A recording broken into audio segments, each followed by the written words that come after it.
Now that you've had a general overview of the whole sentencing picture, let's drill down on the specific purposes of sentencing one by one to get an idea of what they mean. So the first one that was in that list in the previous video was this idea of retribution. And this is probably the oldest vision of what the criminal law should be. So the purpose of retribution is generally seen as, mirroring the consequences that you've inflicted on others.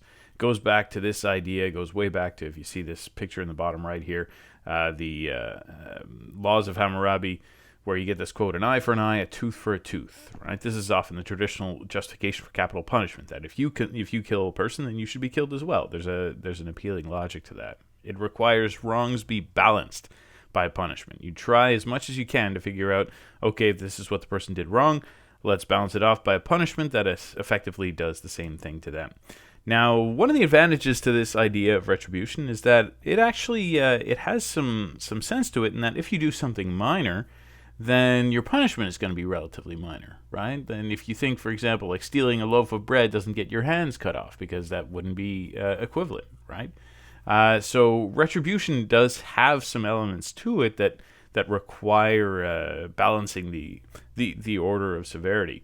It also, since it's measuring the severity of the crime, it has the advantage that rich or poor people will be treated identically. And we'll see that some other purposes of sentencing unintentionally don't necessarily have this virtue, that rich people and poor people are going to be treated the same way.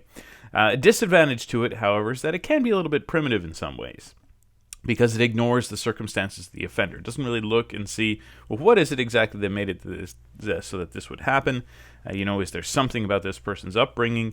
Is there something in this person's life that really, if we can find a way to tweak it, everybody can actually benefit from it? All these things really mean nothing. You just look at what happened. You say, this is the crime, so this has to be the time. Okay, that's retribution.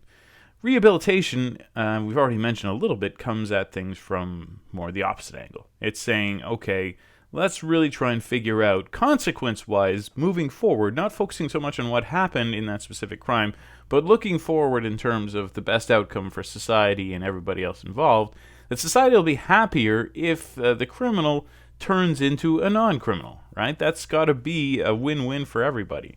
Maybe it doesn't have the satisfaction of retribution that bad people get what's coming to them, but it does have the positive consequence that for going forward, people are less likely to have crimes committed against them in public, because the person who had been a criminal has been given the tools to cease being a criminal. And the best way to deal with crime is to address the problem at the source, figure out what social factors were behind this person turning to criminality, and do what you can to eliminate those. People without a stake in society are generally seen to be less likely to work towards upholding it. If you focus heavily on punishing them without really seeing how the specific punishment is going to help them become somebody who has a stake in society, then they're probably going to be more likely to reoffend. But if you give people a stake, if you find a way to, okay, well, it looks like maybe if you had some job tools, maybe then you would find a steady job, you'd have a stake in society, then probably you'd be less likely to reoffend in the future. This allows society to use the manpower or woman power of criminals for productive ends. It's actually making them productive members of society, and that's a huge positive when it works. However, the obvious problem with focusing exclusively on rehabilitation is that it doesn't limit the degree to which the state has a right to change people's lives. Now, this might, I mentioned it's obvious, it's maybe not that obvious. This was actually raised, alarm bells were raised about this about a century ago by this writer, C.S. Lewis, who some of you might recognize from the Lion, the Witch, and the Wardrobe, the whole Narnia series, same guy. He was also a theorist, kind of an amateur theologian as well, and his objection to focusing on rehabilitation was this. At the time, this was kind of seen as the humanitarian school of punishment in England where he was living.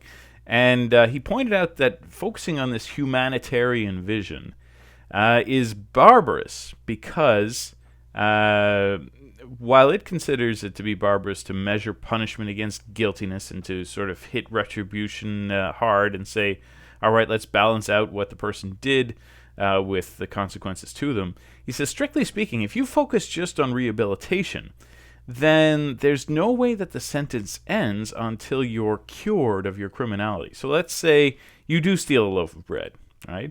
In the retribution theory, somebody who steals a loaf of bread is going to get a very minor sentence for that because it's a very minor crime.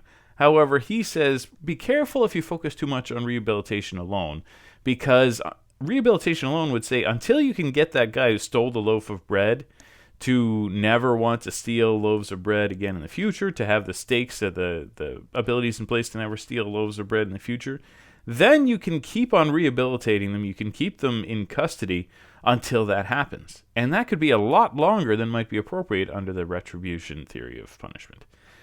So a disadvantage of retribution can be that in some circumstances, the rehabilitation might require a much heavier sentence than what retribution would require.